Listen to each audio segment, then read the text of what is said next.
सुनने को मिली। कौन है पवन जी? मैंने कल एक इंटरव्यू देखा, कुछ पोखरा नाला करके कोई दीदी है, उन्होंने इंटरव्यू में बोला है अपने कि वो पवन सिंह को नहीं जानती। कौन पवन सिंह? कौन पावर स्टार? मैं नहीं जानती किसी पवन सिंह को।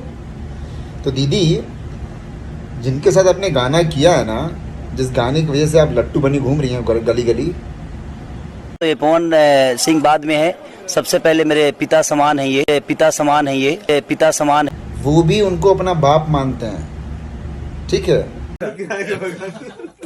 चलिए जाने दीजिए, आपकी गलती की सजा उनको क्यों दिया जाए। आपके बारे में बात करते हैं। आप कौन हैं? कहाँ से हैं आप? कौन सी दुनिया से हैं? अबे आज की डेट में ना भोजपुरी की छोड़ो, बॉलीवुड के भी किसी सुपर स्टार को खड़ा कर लो, उससे पूछो, वो भी जानते हैं पवन सिंह कौन है, और तुम नहीं जानते हो। चलो कोई बात नहीं, भोजपुरी इंडस्ट्री में आधी से ज़्यादा लोग पवन सिंह का नाम ले लेके अपना घर चला रहे हैं, खर्चा चला रहे हैं, तो उनमें से एक तुम भी आज शामिल हो गई हो।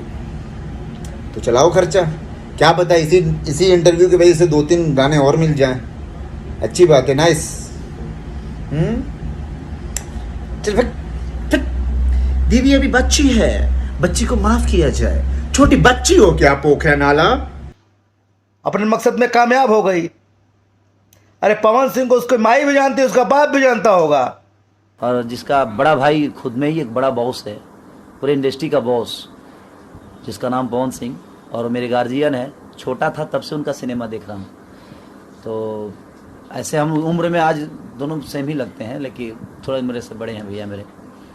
तो एक मोहब्बत मिलती है, जब भी आता हूँ तो एक गार्जियन का प्यार मिलता है उनसे। तो मेरे ये पवन सिंह बाद में है, सबसे पहले मेरे पिता समान है, ये पिता समान है, ये पिता समान। लेकिन उसके बाद भी कह रहा हूं कि भाई पवन सिंह से बड़ा सिंगर तो कोई है ही नहीं।